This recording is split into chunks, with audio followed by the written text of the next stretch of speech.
At the beginning of this series of lectures, I asked the question, what do we need in order to understand history? In this lecture I want to talk about R.G. Collingwood, a British historian and philosopher of the first half of the 20th century.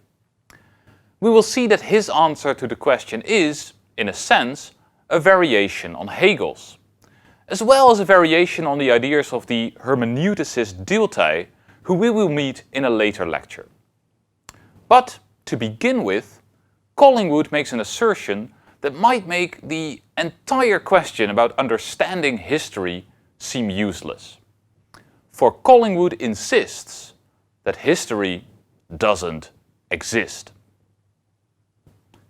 History doesn't exist. That sounds like a radical claim, but Collingwood thinks it's only common sense. The past simply doesn't exist. It used to exist, but it no longer does.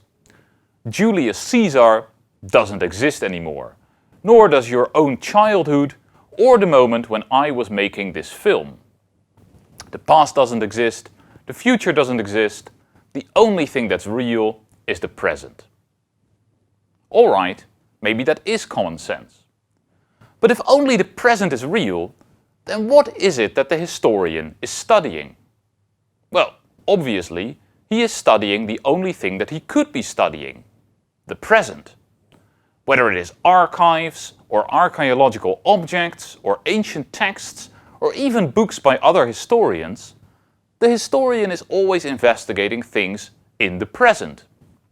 And from those present things, Collingwood tells us, the historian constructs history.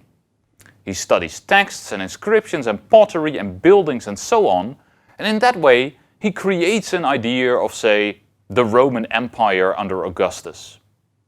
So history is an idea that is constructed by the historian.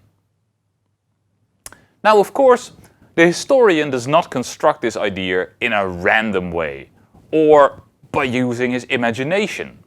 He is not a novelist or a filmmaker. No, what the historian tries to do is to create a story, a narrative which makes maximal sense of all the historical traces that he finds in the present. History is a story that the historian tells in order to understand what he finds in the present. This is quite abstract, so let's look at two examples. In the first case, a historian reads in the works of the ancient Greek author Herodotus that the Persian king Xerxes invaded Greece with an army of more than 2 million soldiers. The historian also has sources about the technology of the Persians, about the geography of Persia and of Greece, and about the difficulties that even modern armies have in keeping their people supplied. Thinking this through, he concludes that the number that Herodotus mentions is impossibly high. Xerxes could not possibly have managed food and water supplies for so many people on his journey to Greece. So now the historian has to construct the most plausible story which explains all his data. A story that will involve an educated guess about the real size of the Persian army, and also an explanation of why Herodotus came up with his apparently wrong number. That's the way a historian works. He can't investigate the Persian army, since it doesn't exist anymore. But he can investigate the sources that are presently available to him and try to explain how those sources came to be the way they are. In our second example, we imagine that someone comes up to the historian and asks, well, historian, what was the favorite color of the first Roman soldier to set foot on British shores? Of course, the historian doesn't know that. But according to Collingwood, it's not even a real historical question, because there is no trace in the present of whatever this guy's taste in colors might have been. Since history is a narrative that the historian comes up with to explain the present, something that has left no trace in the present at all is simply not part of history. Historians don't talk about it, they don't want to talk about it, and they shouldn't talk about it. It's simply not a subject for historical research. So, again, history is a narrative that the historian reconstructs from the traces that he finds in the present in order to understand those traces. But what does that narrative look like? Here Collingwood agrees with Hegel's idea that the historian has to show us that the logic that underlies history. But where Hegel thinks about the logical development of big underlying concepts like freedom, Collingwood is focusing more on the logical aspects of individual human behavior. In order to understand this, we need to understand a distinction that is extremely important to Collingwood's thought. The distinction between events and actions. An event. An event, like the eruption of a volcano, is something that we can explain by giving its causes. An action, on the other hand, like my walking up to someone and hitting them, is something that we explain by giving its reasons. So, in the case of the eruption, one cause will be a high pressure in the hot layers of the earth, and another cause will be the weakness in the earth's crust underneath the volcano, which allowed the magma to come up. In the case of me hitting someone, the reason might be that this person had been spreading slanders about my love life. Okay, but what is the difference between a cause and a reason? Well, one difference is that a cause is either there or not there, but it can't be a good or a bad cause, while reasons can always be good or bad reasons. It makes perfect sense to wonder whether I should or should not have hit this person, given that he had slandered me. Maybe it was a good reason, maybe it was a bad reason.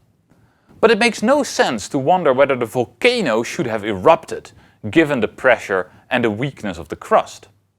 Volcanoes just erupt in those circumstances. A second difference between events and actions, which is closely related to the first, is that causes, which we use to explain events, figure in causal laws. Whenever the pressure is this high and the crust is this weak, there is going to be an eruption. That's the kind of law that Hempel likes. But reasons don't figure in such laws. There is always a decision involved. I thought that this guy had slandered me, but it was still up to me to either hit him or not hit him. There is no law that predicts what will happen every time. To strengthen our grip on the distinction between reasons and causes, imagine the following. If this guy whom I have just hit demands why I hit him, I could say, well, some electrical signals traveled from my brain to my arm muscle, which then contracted, and this caused my fist to move towards your head. That would be a causal explanation. And sure, if these nerve signals travel to my arm, then my fist will indeed hit his head. But of course this guy doesn't want a causal explanation, he wants to know my reasons. That is, he wants a rational explanation. He wants to know why hitting him was the logical thing for me to do. And if it turns out that I had no reasons, that it was just an involuntary spasm, then we would have to conclude that it wasn't an action at all. Just like the beating of my heart isn't an action, is not something that I am doing. Now, why is all of that important? Because according to Collingwood, historians are always interested in human actions. Physicists, geologists, astronomers, biologists, and so on, that is, natural scientists in general, are trying to explain events. But historians are always trying to understand human actions. Why did Herodotus write down this number? Why did Napoleon invade Russia? And this means that a historian is never looking for causes and laws, but is always looking for reasons. A historian wants to construct a narrative that shows that it was logical for Herodotus or for Napoleon to do what they actually did. Given their beliefs, their desires, their background, the kind of person they were, of course they would act in this way. A historian only understands history if he can get to that of course. If he can tell a story about the historical people that shows that it was logical for them to act in the way they acted. The term that Collingwood uses to describe this understanding of history is re-enactment.